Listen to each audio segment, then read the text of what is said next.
such terrible thoughts. You'd say that it won't happen, but you said you'd help and you haven't. I've been cutting everyone off, get a head start on my run. I won't be your sheep, your coin, or your son.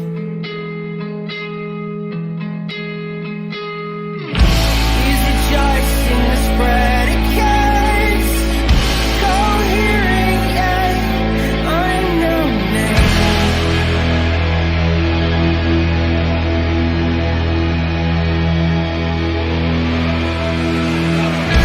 Oh, can you put me in coach?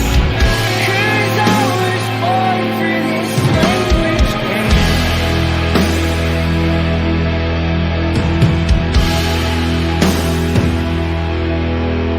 To fall on one side means that I lie. On the other, I would die. I just crucify. I just crucify. I just crucify. I just crucify.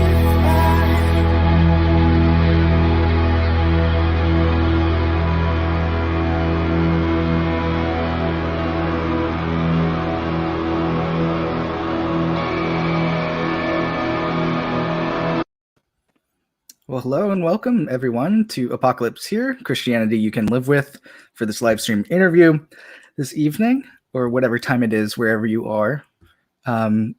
Today we're doing things a little bit different. Normally Laura and I are, when we do shows together, we're sitting next to each other. But today I'm going to be interviewing Laura, and so we thought it would look a little bit better to be kind of talking Yeah. instead of in the room next to each other. On a screen where it looks a bit better, I think. So we're going to give it a go. But before we get into the interview for this evening, I want to do a little bit of housekeeping and talk about some of the streams that we have coming up.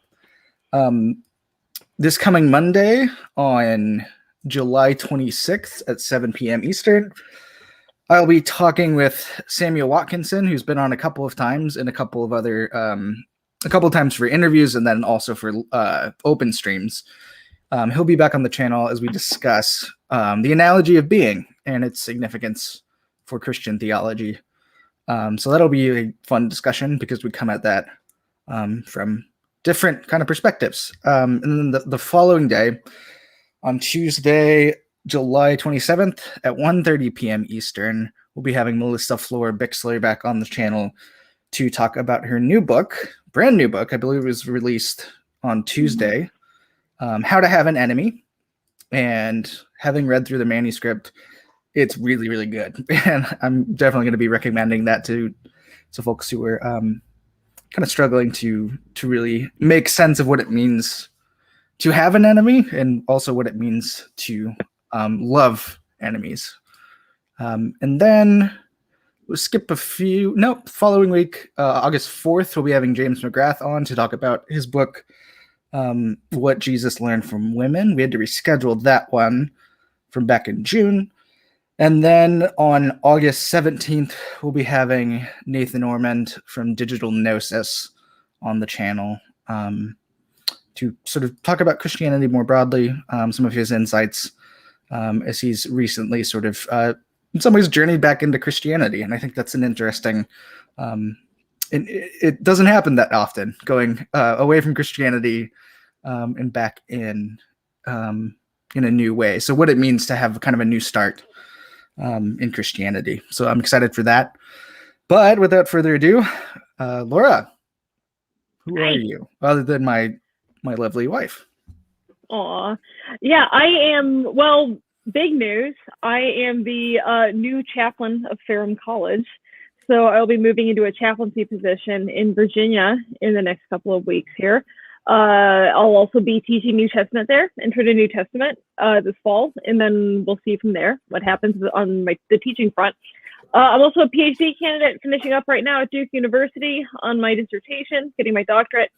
And I'm the co-host of, in addition to co-hosting, when I can get around to it, when the dissertation is not destroying my life, on Apocalypse Here, I also do a New Testament Review. New Testament Review podcast and YouTube show has been off the air for a second. For no good reason. No good reason. In addition to the fact that I had a pretty bonkers summer, my co-host, Ian Mills, is a new parent. So Winona, I call her Winnie, but I don't think anyone else does. I just nicknamed her. But Winona was born at the end of May. So they've been busy with that. They're also moving to Seattle right now. So that's been why we've been a little silent online lately, but we will be back in the fall. So awesome. I'm being told from the chat that the link to your article that I put on the description is locked. So it's probably behind a paywall. It is, because I realized after posting it that I was able to get through with my Duke credentials. Why don't we? Yeah, go ahead.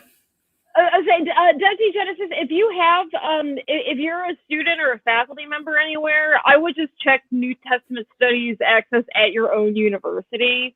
See if you can find, if you can access it through that.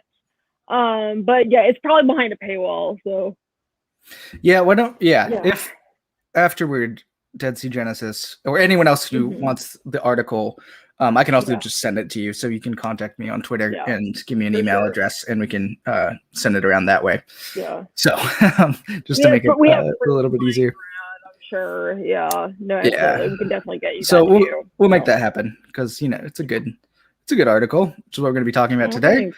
Is your New Testament Review article, New Testament Studies article? It was back in January. Have a printing press, unfortunately. Yeah.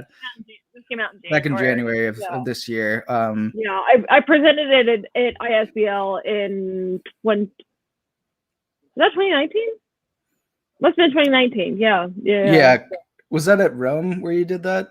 Rome. Mm-hmm. Okay. Yeah, I was in Rome. So you presented that at the International SBL, and the paper is called Hidden Transcripts, the supposedly self-censoring Paul. Hidden Transcripts with a question mark. Yes, Hidden Transcripts question mark. The supposedly self-censoring Paul in Rome as surveillance state in modern Pauline scholarship. Yeah. Which is a bit of a mouthful. But we're going to talk about what you mean by the self-censoring Paul and also what you mean by Rome, conceiving of Rome as a surveillance state in modern Pauline scholars, or how modern Pauline scholars tend to talk about the sort of reach and the depth and meaning of Rome as a surveillance state. Right. Yeah, but before we do that, why don't you talk a bit about the impetus for the article? And what got you interested in this subject? Yeah, well, honestly, what the immediate impetus for this article was talking to Doug Campbell one day, and I thought he said something about Paul that sounded like hot garbage to me. But I can say that because Doug's a very good friend of mine. And Doug was kind of trying it out at the time, and I was like, that doesn't sound right. So, but anyways, this was I should not put it like that. I should probably at least You're fine. Professional. The problem is when you're talking to your husband in your own living room, it's really hard to self-censor as it goes. It's like, yes, I read this piece of crap article. It was probably something he said over beer, which is not what he said his best. Was something we talked about it. We used to have our Friday meetings in the pre-COVID days. We would have we'd have our department meetings, and we'd go to the craft house across the street and talk about it. But this article was developed in response to a question in most recent Pauline scholarship, very recent Pauline scholarship, about the issue of why Paul seems to not be talking very much about the Roman Empire, right? It's a little surprising Paul doesn't talk about the Roman Empire as an oppressive state, because Jesus Christ, his Lord, was executed by the Roman Empire. So it's a little surprising that he doesn't have it out a bit more for Rome for that reason. And also, Paul keeps going to jail, right? Paul keeps going to prison. Paul keeps getting arrested. Paul eventually, it's seems had his life ended by the Roman state. So, and it also seems that some level of social ostracization. It's not really until Nero that we start seeing like state-sponsored persecution of Christians, which goes on to be very, very now and then, not terribly frequent. All of that adds up to a landscape of the earliest Christian movement where it seems like Paul would be very critical of the Roman state, and in fact isn't. You know, and probably the most famous passage where Paul does talk about empire is Romans 13, where Paul encourages people to actually submit to governing authorities. So the question is, why is this happening? And what I was noticing is that there's definitely sort of a theological move, sort of a post-colonial critical move in scholarship to read both with and against Paul on this front. You know, that starts with the assumption that it starts with our sociological and our historical data about how the Roman Empire was in fact very oppressive, and reads with and against Paul to think about this in terms of the early Christian movement. Like, is Paul too accommodating? What are Paul's strategies of resistance? Is Paul actually useful for resisting oppressive state authority? But the string that I was noticing that bothered me quite a bit, and this was a very post-Bush move, was reading with Paul and finding Paul criticizing empire in his letters, but quietly. Right, that's what I started to see. Is that, so we're not reading with and against Paul and just kind of like seeing what's useful in Paul and what's not for resisting empire. We're arguing that Paul, in his truest self, is very opposed to the Roman Empire. And if we look closely enough at Paul's letters, we will find evidence of this. Right, and that's what I had a question about. Then the final step with this is not just Paul is critical of the empire in his letters, but it's quite subtle because Paul could not speak out directly against the Roman Empire or put his true feelings about it in a letter, because the risk to himself of incurring criminal charges was too great. That if he was seen saying this would be a disaster for him, right? That this could lead to his arrest and execution. And then, as some scholars have even argued, his letters were in fact the thing that led to his execution. And that didn't seem very likely to me. That it, sorry, our lottery machine is going off. It didn't seem very likely to me that that Paul would have needed to hedge his words because of the threat of outside forces. Right. Yeah, and we'll get into some of the reasons why you think that. Yeah, I'm trying to not just heap it all in this first question. Oh yeah. I know that that's it. We're done. Like, yeah. Anyway, stop now. Yeah. But just to kind of begin, kind of one of the key figures that you talk about initially. I did not talk crap about Campbell Ethan. Sorry, Ethan. I did not. I was saying that Doug particularly said something in a private conversation that was unpublished about how he said something that he had heard from another scholar and was interested in it, and I was like, that sounds completely incorrect. So yeah. But and Doug and I have since talked about this, and I think we're on the same page about it. So anyways. Yeah, I mean, we'll talk as much crap about Doug as we want. So that's fair. Yeah, so one of the key figures being political scientist and anthropologist James Scott, who, what's the name of his book? Hidden Transcripts, Domination and the Arts of Resistance. Right. So he has this idea of hidden transcripts. So if you can explain kind of what that is referring to, and, we'll talk a bit more about how Pauline scholars and New Testament scholars in particular kind of use his insights in a way that he might not be particularly happy about. But what is James Scott identifying when he's talking about hidden transcripts? So there's James Scott's definition of hidden transcripts, and then there's what New Testament scholars say James Scott's definition of hidden transcripts is. These are two different layers. So what James Scott is interested in is trying to recover the voice of the marginalized in context of oppression, where an oppressed class might not be free to speak publicly in public spheres to express their true feelings about a certain situation, right? Or express their feelings about the government or social structures, powers that be, all that.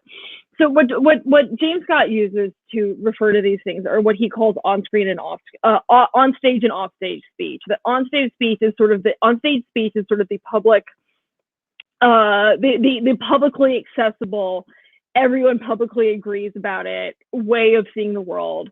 And then offstage speech is whatever happens when the ruling class is not around, right? So whatever happens, in the privacy of one's own home, whatever happens in, possibly like special spaces, reserved spaces for people. So one of the examples he gives in the beginning of his text is a historical record of a enslaved woman in the antebellum American South. Her enslaver recalls that one day after one of the other enslaved people on the plantation was beaten, this other enslaved woman came to her and gave her this very visually graphic and intense narrative about the judgment that is coming for people who carry out this kind of violence, right? And what James Scott argues is that this isn't the kind of thing you can come up with, that people come up with while they're improving, right? This is a theologically and like ideologically deep way of responding to this injustice that emerges from people talking about and thinking about these things with each other, right? So where did that happen? Well, it happened when the enslavers weren't around, right? It happens in private homes. It happens in church services. It happens in worship services. So when an oppressed class, when a minoritized class is able to get together and speak with each other, that's when they tend to develop this alternative way of reading their social situation and thinking about it and talking about it, right? So that's what a hidden transcript is. Sure. The true feelings of people expressed in context where it is safe to do so.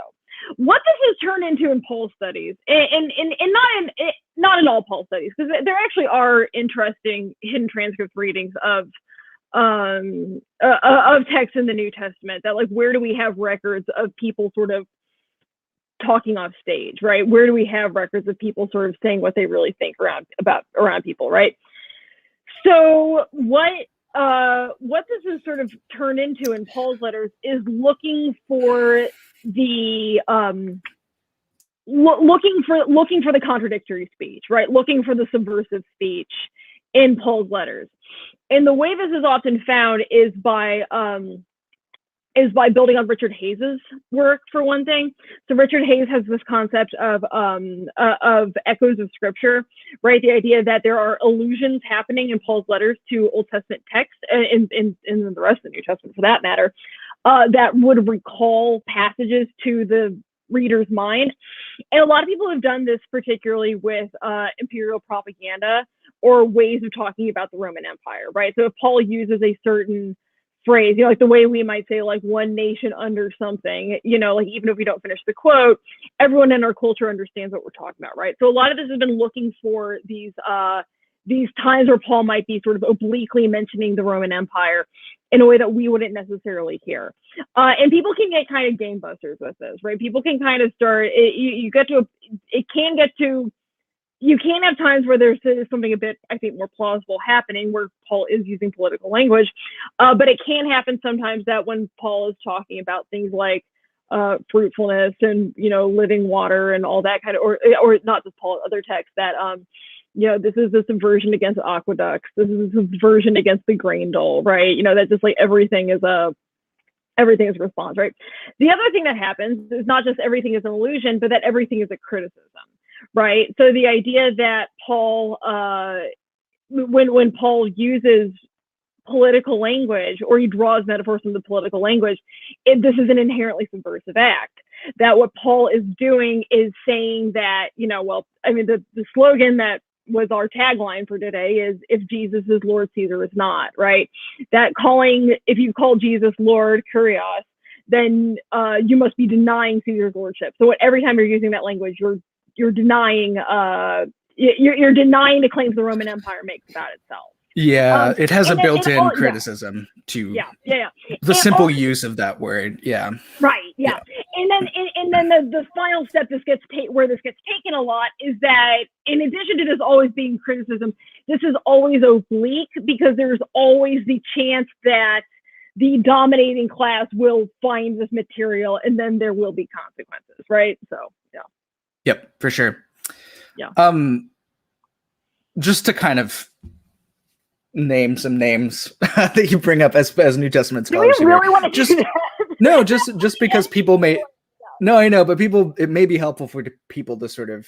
This isn't for the purposes of dumping on scholars. Oh no, but which ones are sort of deploying this kind of reading? I mean, the famous one is N.T. Wright, who, I mean, the slogan is sort of big for him. He deploys that. He's also dependent on Hayes's echoes. Not just there, but for lots of other things. For sure, yeah. Although, again, it's a very different... He's using it in a very different sense, I think, than what Hayes is actually doing. Warren Carter is another pretty big name. Yeah, Warren Carter. Richard Horsley is another one who's in this circle a lot. Dieter Georgi, who wrote Colossians Remixed. That was one that I drew... Shoot, I did like. It was a co-author, right?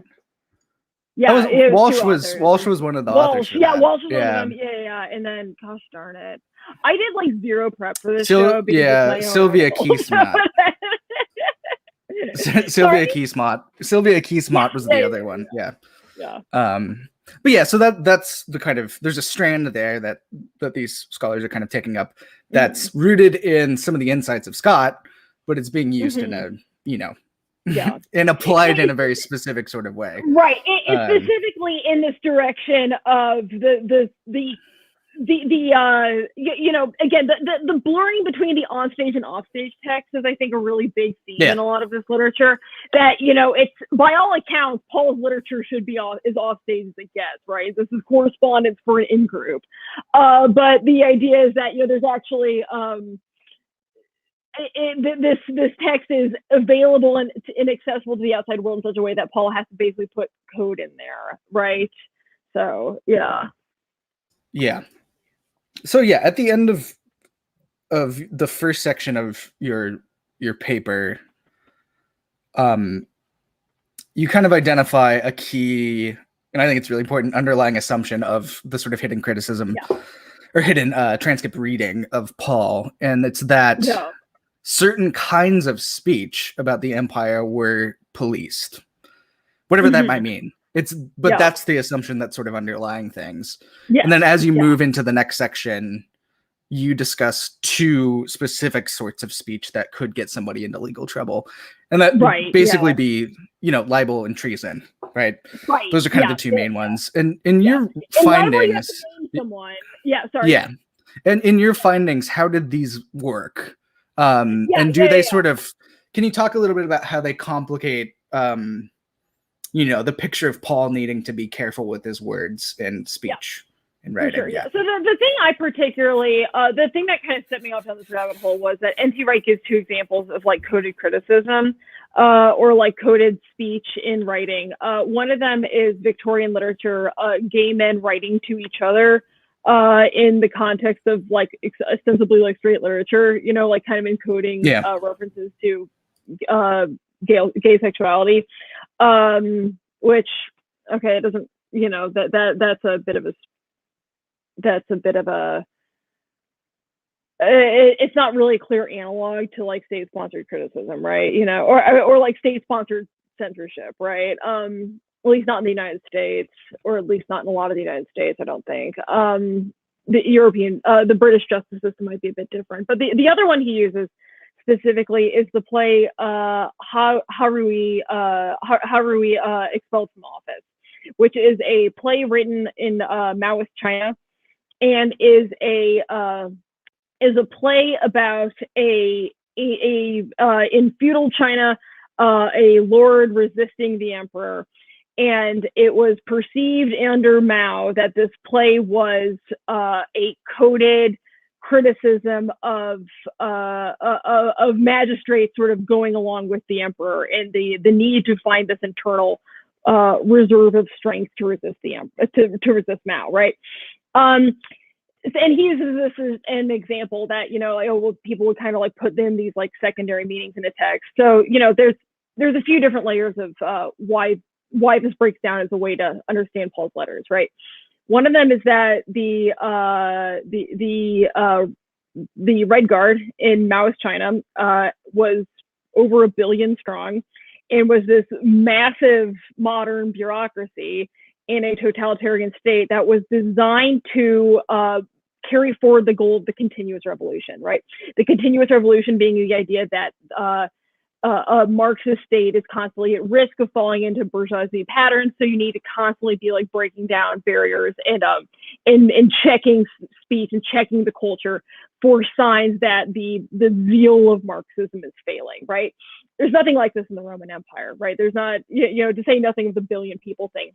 There's also none of this social drive to be checking people for speech continuously. The other one that I think is particularly important when you're talking about Roman treason is that even in the case of Havrui expelled from office, this was a person who, the playwright is a magistrate who stands to pose some political threat to the Maoist state. And when we look at people who get charged with treason in the ancient world, on one hand, you do have in the colonies and in these backwaters, you do have people like Jesus who get crucified, who seem to be leading some sort of active demonstration against the state. In Jesus's case, almost certainly the instigating action was trashing the temple, or other similar figures with sort of leading groups together in a way that is very disruptive.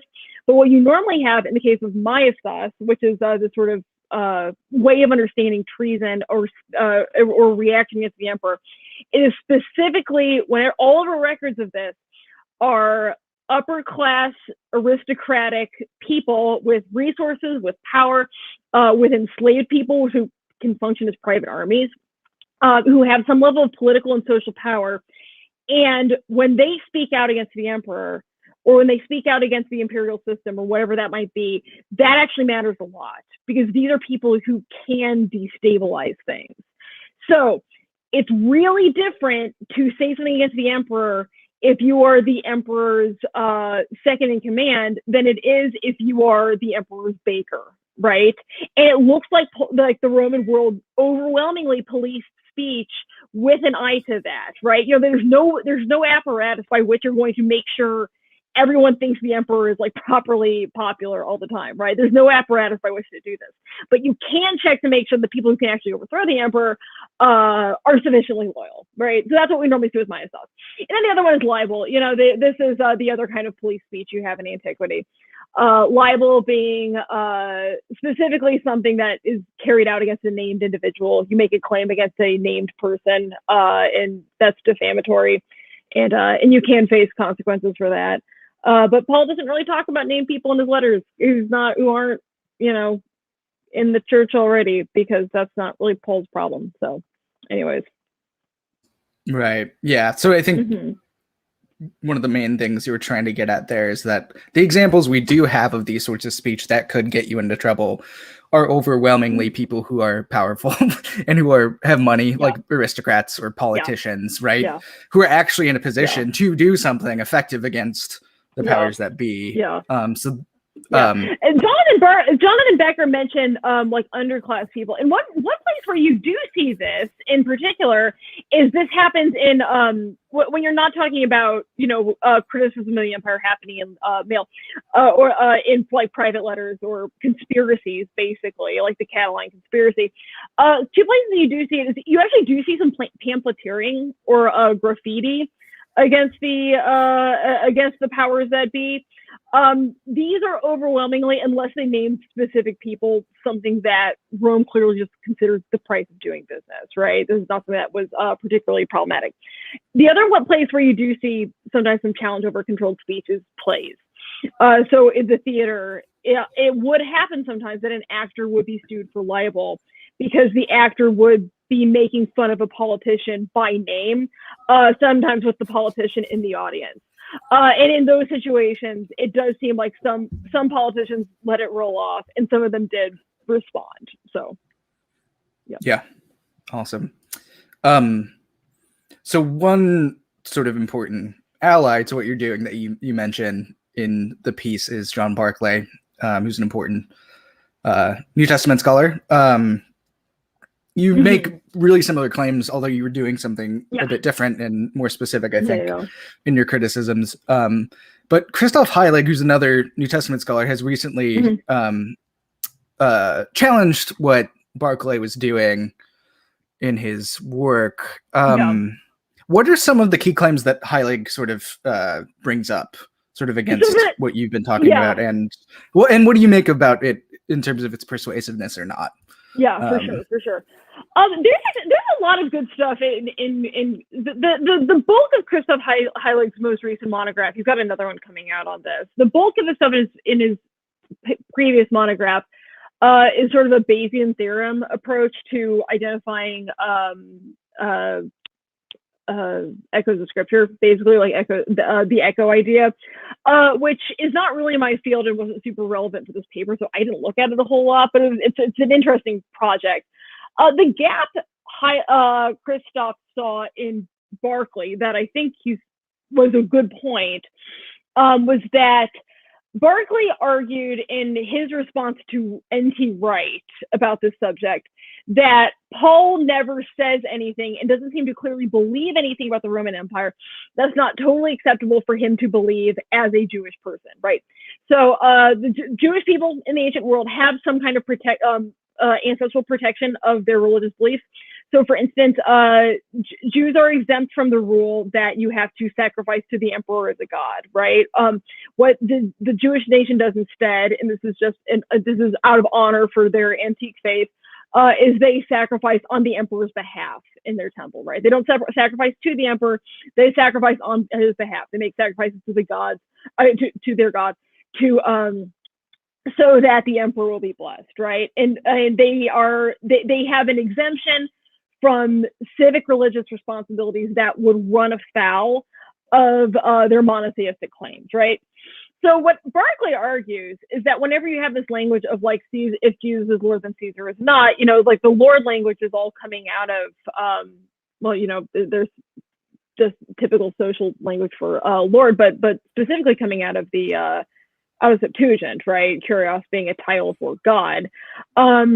And if Paul wanted to run around saying that God is God and that Caesar is not a god, this is a belief that Paul has every right to believe as a Jewish man, right? That's what Barclay said in response to this. That what Paul, the claims Paul wants to make about Caesar's divinity relative to God's are claims that Paul has a right to make as a Jewish person. What Heilig as goes did for, other Jews. yeah. Right, like, him and all the others, for sure. Yeah, right. It's a little dicey when we talk about Gentile converts, but anyways, the thing that Heilig went for that I thought was a very good point was that it is one thing to argue that your monotheism rules out the possibility that the emperor is divine, right? That is a protected belief. What is not a protected belief is an argument against the Roman system, in the Roman government system in general. So it's one thing to say that Caesar is not a god. It's another thing to say that the idea of an emperor is opposed to God's rule. So once you start nullifying the imperial system, then you actually can get into trouble. And Heilig has some very good evidence for this. A lot of what Heilig was going for was, specifically sort of, not just plotting against the Romans, but specifically Republican nostalgia, right? So this is something that shows up in some classical literature. Rome was not always an empire. This was an Augustus Caesar post the first emperor development. But before that, Rome was a republic. Rome had a Senate that ran everything, and then the Senate and the emperor sort of vie for power once that position is created. And it does happen that when people are expressing nostalgia for the Republic and wanting to go back to the Republican era, those people actually do face consequences, right? So I think Heilig is absolutely correct that it's one thing to say the emperor is not a god. It's another thing to say that we should not have an emperor, and that one of those beliefs is absolutely not something Jews get to say. The catch, I think, is Paul the kind of person who would say this? And I don't think there's good evidence that he does. And also, Paul doesn't really talk about the Republic. It doesn't seem to be something that he's interested in at all. So I think that's a pretty big problem for the idea that there's it is true there is this kind of anti-imperial speech that does seem to be particularly prosecuted, even if it's not again, this tends to be isolated to the upper classes, that the Roman Empire does tend to fight back against. It's another to say that Paul participated in it, and I don't think there's good evidence he did. That's right. Because all the things that would motivate that feeling are things like Republican nostalgia. Paul doesn't have that. Paul doesn't really care about the Republic. Paul is, I'm trying to remember what I had something in there about apocalyptic literature. Part of it is in the apocalyptic stuff, there's pretty obvious critiques of exactly. it's a very different thing. It's a different animal, really, than sort of the hidden transcripts idea. It's people tend to sort of fold that into this discussion when in fact it's a very different sort of thing that's going on. Right. Exactly. That would have been pretty clearly detectable to an ancient audience. That's the thing that really gets my goat about Revelation being like hidden transcripts. It's like we're still getting Revelation 2,000 years after the fact. It's about as obvious as it possibly could be, So I think the idea that this is encoded as opposed to symbolic is just a misreading of the genre. Right. For sure. For sure. Let's talk about surveillance. Let's talk about surveillance, which you've alluded to already. But something I don't know if it was for this paper or for something else. You were looking at like older sort of animated stuff about Rome. This year at SBL. I really want to get this one into critical theory. This is an article I've been wanting to write for. I've been wanting to finish up for a really long time, but like I said, the dissertation is just filling everything right now. No. This is a project I did. I started for SBL last year. I really want to finish it and get it published because it was a ton of fun to write, and it was specifically about the way in which Rome is presented as a surveillance state in pop culture. So that probably comes to mind for people who were in the church and had this sort of, the depiction of the Roman Empire as police sort of, shuffling through the streets and keeping an eye on, everybody, especially Christians, trying to, and then of course, the more modern, or the an actual sort of historical example is sort of, Nazi Germany, with the sort of surveillance idea that gets pulled through from there into our understanding of Rome.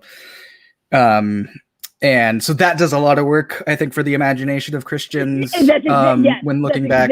But you talk about how, in reality, there would have been really two, and maybe even a few more than that, two ways that a letter that Paul would have written and have sent with somebody could have been intercepted. And practically speaking, that's on the road, which is fairly obvious. And then in the church. How could these have worked? Letter interception on the road and in the church. And to what extent would Paul have actually had to be careful here with getting something? We should do another show about Rome as a surveillance state and pop culture at some point. For sure, because it's just a small kind of section in your. There's a lot of stuff that's really fun to talk about this, with the way in which the assumption of the existence of cameras affects the way we imagine the ancient mind. But anyways, I have a ton of fun with all that stuff. But anyways, letters. When would a letter have been intercepted? So the two big again, so we're talking specifically about the issue of a letter. the context in which a letter could be dangerous as revealing Paul's true feelings about the Roman Empire, and therefore would get either Paul or his audience in trouble, right? So Paul sits down to write a letter. He sends it to the Corinthians or wherever else.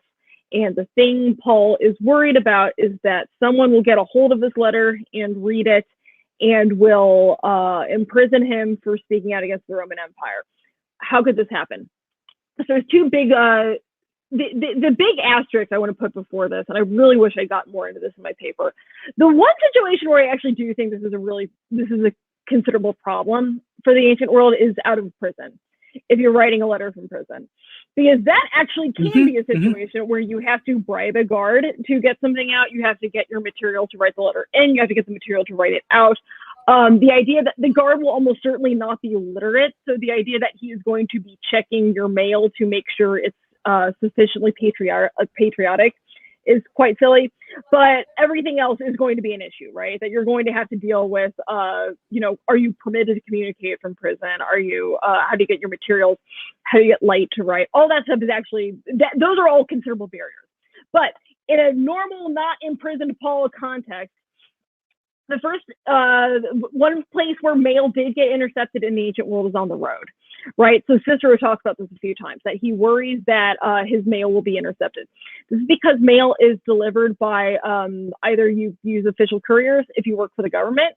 If you are a wealthy landowner and you have an estate, you will send one of someone you're enslaving to deliver this mail. And then the other possibility is you just have a friend or a traveling companion send it along, or send it with someone you know. Some people do. So people like Cicero who write in their letters, they do talk about the fact that they're worried that their letter will be picked up. Again, this is because they are part of a social class where that's an actual problem. That there are people who are out there looking for stuff they can use against them in order to plot against them, in order to get their territory or their property or their power or something like that. The example I use in my paper for this is the fact that, we live in an era where trash theft does happen, right? The White House trash service, they don't put their trash in the on the lawn, right? They don't put it out for like normal trash pickup, right? Because it would be very bad if their trash was picked up, because somebody who wanted to use that information could go through it and use it against them. John and I put our trash in the dumpster all the time, and we don't ever think about it because I just throw it outside.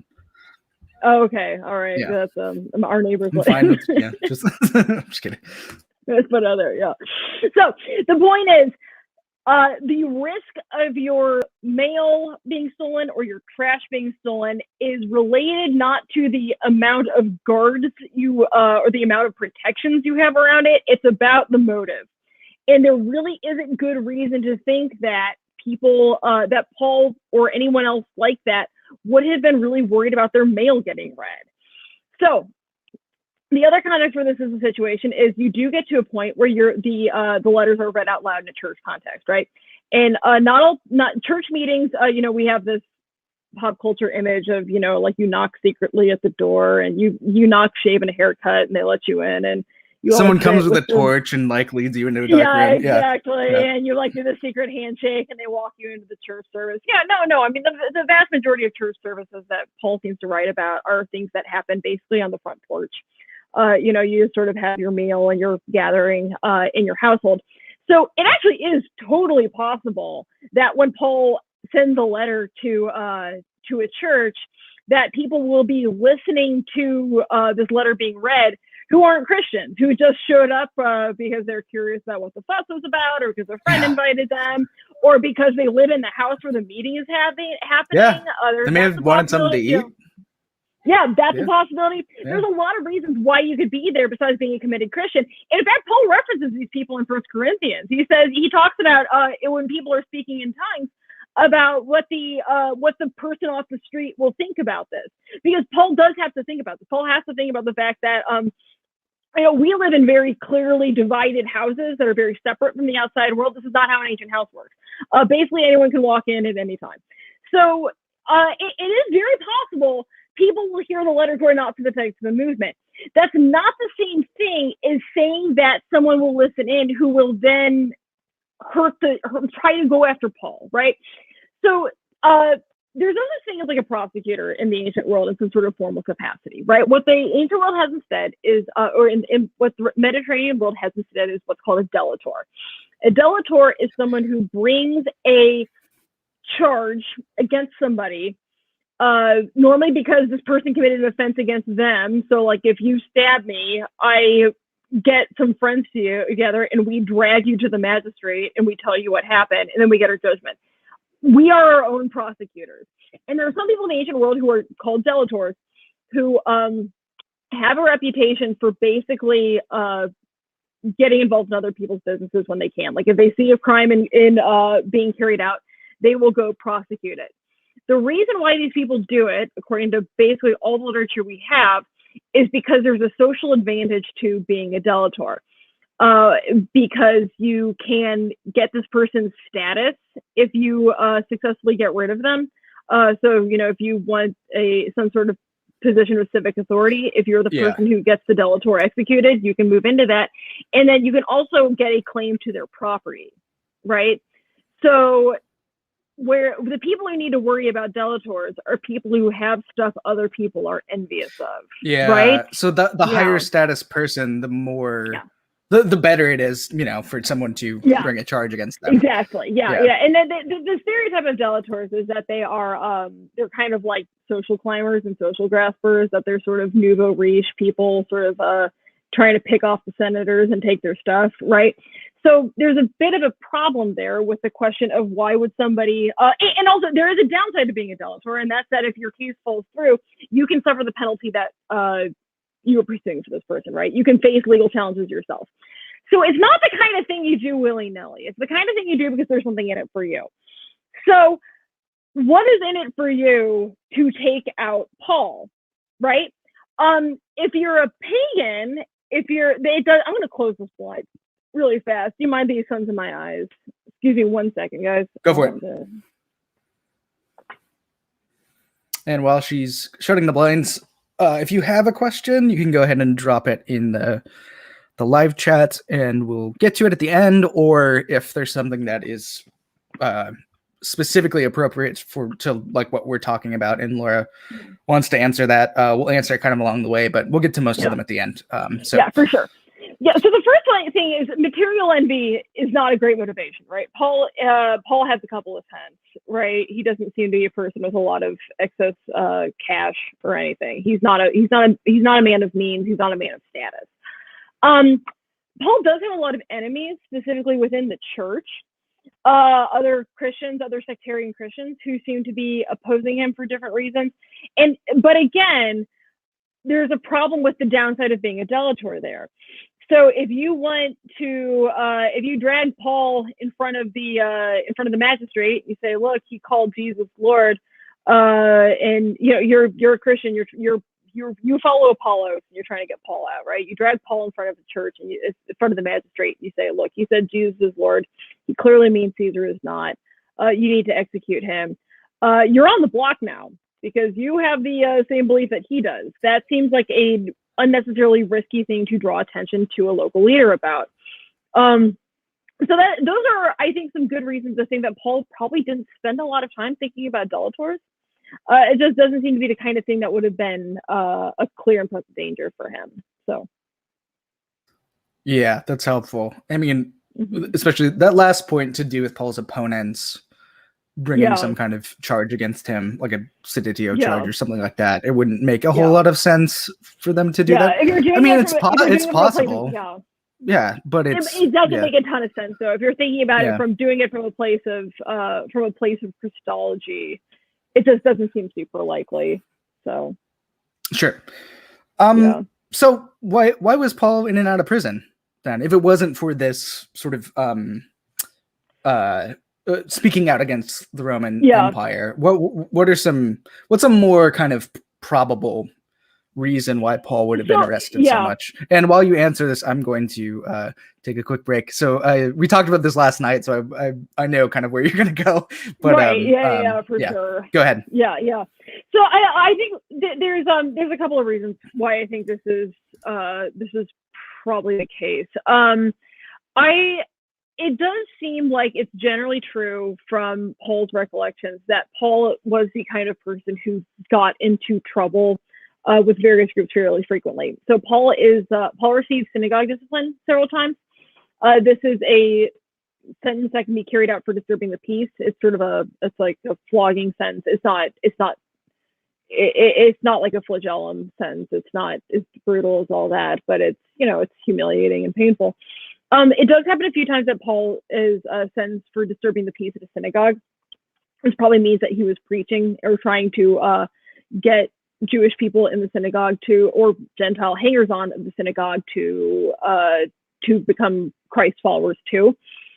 And this seems to be one source of the general fact that he seems to be followed by conflict, right? So Paul does come into places and make really totalizing claims on people. He does ruffle feathers in civic institutions. So it does seem like what overwhelmingly happens is that Paul is at the epicenter of fights, of riots, of demonstrations, of public disturbances. And Paul is frequently blamed for this and ends up in prison. He's very good at getting out of prison when these things happen. Paul tends to be a repeated phenomenon that Paul faces some sort of judicial consequence and then escapes, probably because it seems like there's no general agreement on who started it. But the thing Paul always does after this happens is that he skips town, right? Paul doesn't tend to hang out in one place and get known as a local residential troublemaker. Because if he did, he probably would have died a lot faster. The Roman Empire isn't super into second chances when it comes to imperial justice. So what will often happen when Paul is at the center of some kind of public dispute, when there is like maybe an outbreak of violence around his arrival, or rioting is a huge issue in the Roman world, Paul normally leaves, right? So that's there's no arguing that Paul is associated with civic unrest. That's not the same thing as arguing that Paul's beliefs were inherently treasonous and would have been recognizable to a Roman justice system. So right. Mm-hmm. Yep, that's very helpful. I have a question about right, but I think you've essentially answered in some ways, what he does in Paul and the Faithfulness of God, which is the worry for Paul wouldn't be about an external threat necessarily, but offending church members who would hear some of the things that he's saying and be like, oh no, he's saying bad stuff about the emperor. Right, Christ being Lord and Caesar not being. And you can, if you want to briefly touch on why that's, what you make of that idea, that it really wasn't about the external threat. Lord Caesar is not, yeah. I mean, part of this is that I think it's a mistake to think that the use of political titles for Jesus is inherently antagonistic towards the political system, right? So we use language all the time that's political for metaphors in Christianity. Like we use the word election, right? When we talk about the state of who God's people are, right? It's not inherently, there's no indication that when we say that we think people need to choose between one or the other, right?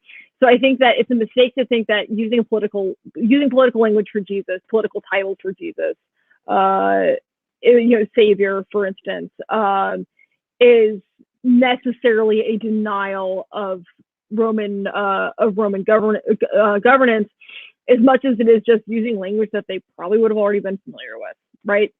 So that's one thing. The other one is I do think that overemphasizing the political sphere for some of where this language comes from, people find imperial valences and significance for titles like Lord and Savior and that sort of thing.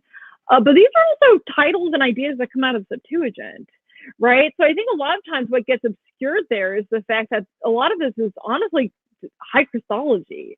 It's not framing Jesus as an alternative to Caesar, but it's putting Jesus in line with divine divinity in the Old Testament, or exalted human figures, right? Yeah, it seems more likely that Paul's use of kurios is going to be more about the sort of Christology that he's imagining with Jesus's relationship to the divine identity. And, you know, you've got an expert on this, Chris Tilling, talk about this in 1 Corinthians 8, where you have, you know, Jesus sort of inserted into the Shema with the kurios being used there, right? It seems like that's probably the principal way that Paul would be using that we have evidence for in his data, because he's literally quoting the Septuagint text there. Right. I think we can obscure the theological significance of it. That is that probably would have been more dominant in Paul's ideology anyways. So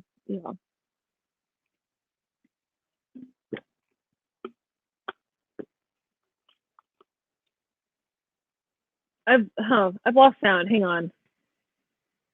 Can you hear me now? I was muted. Oh, I hear you. There we go. Yeah. I'm probably just going to ask you one more question, and then we'll get to some questions that we have in the chat.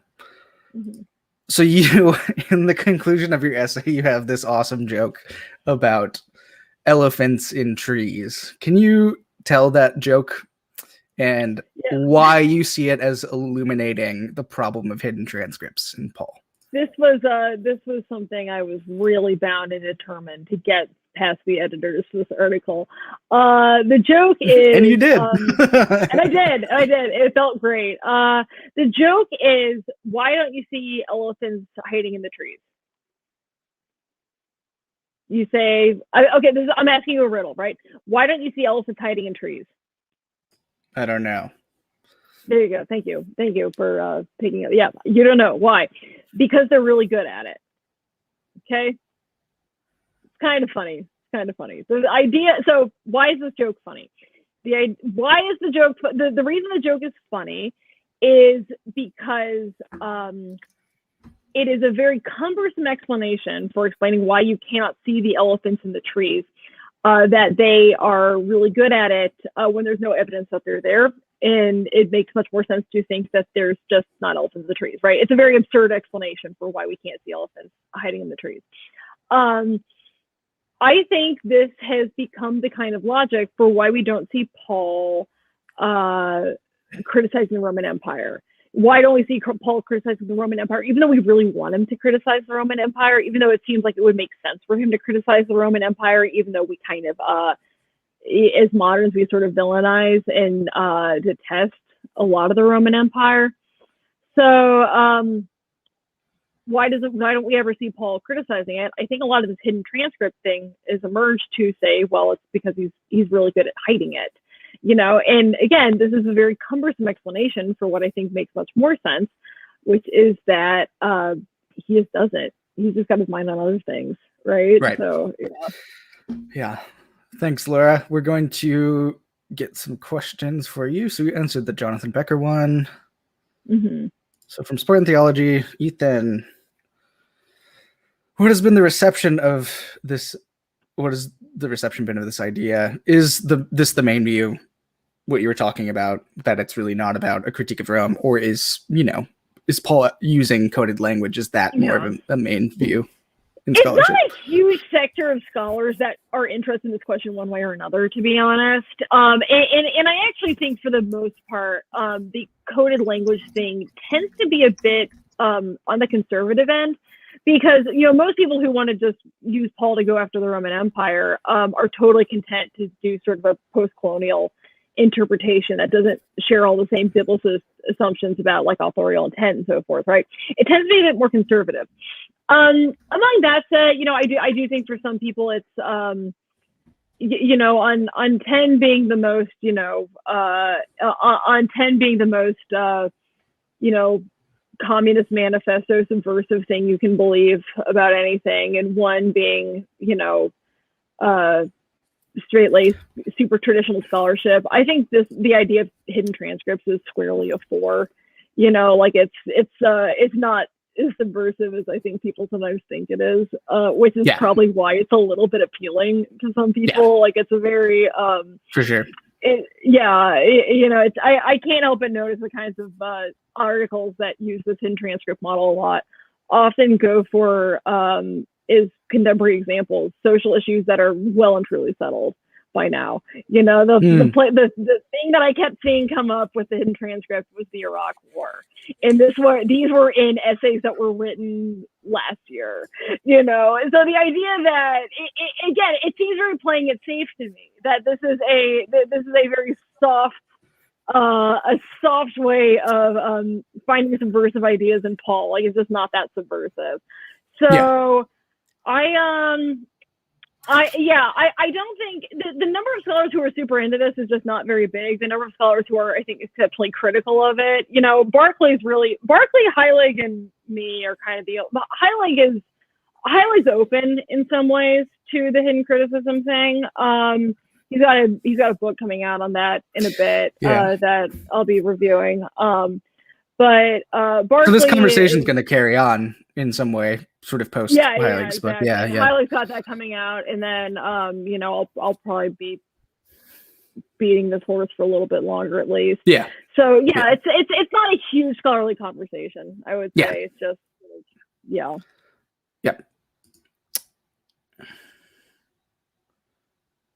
Let's see. From Cameron, you mentioned earlier that it's a pop culture misconception that Christians met in darkness at night in secret. Is this false claim supported by the vast majority of early Christian history scholars? I think what he's asking is, do a lot of scholars actually think this in their work? No. Or this is more of a modern sort of retrojection. Yeah. This is an artistic trope, I think. Like the centuries of persecution, Christianity is sort of this monolithically persecuted faith. This is kind of this does show up in some theological text, but it's mostly an artistic trope, I would say, in entertainment. Academics, Candida Moss wrote The Myth of Persecution, about sort of where this stuff came from, how the persecution idea was useful for the increasingly mainstreaming church post Constantine. But I don't think anything that was in that book was, this is the kind of argument that is meant to reach a mainstream audience. I don't think any of that was really news to early Christianity scholars. Just scholars, yeah. And you answered his follow-up question perfectly. Yeah. So. Yeah. Well, and you can say more if you want. Christianity as persecuted is, again, no one is arguing Christians were never persecuted in the first 3 centuries, right? The argument that this was the persecution of Christians was something that happened sporadically and regionally in response to certain local pressure. So just Christians might be persecuted really viciously in Gaul for a little while because of some specific disaster they had, where scapegoating was suddenly a really big social phenomenon. But at the same time, things in Turkey were fine, right? So it's very sporadic. It's very sporadic. And again, I think most historians, this is not terribly surprising, and it's just borne out in the literature, so. And to be one last thing on that, I do think it remains true that there's some sort of corporate trauma when members of your group are persecuted in another area. Even today, you think about like school shootings, right? Millennials and school shootings. A lot of us grew up in an era of school shootings. There was collective trauma, even though most of us didn't survive a school shooting, right? We all worry about this.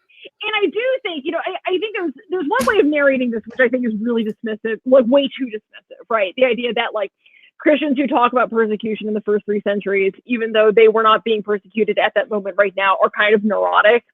But it does remain true that when something is an occasional violent, terrifying possibility, this does affect people besides the people who are intimately involved, right? So like, I think I speak for a lot of people in my generation where worrying about public shootings is a thing I do, even though I have not lived through one, right?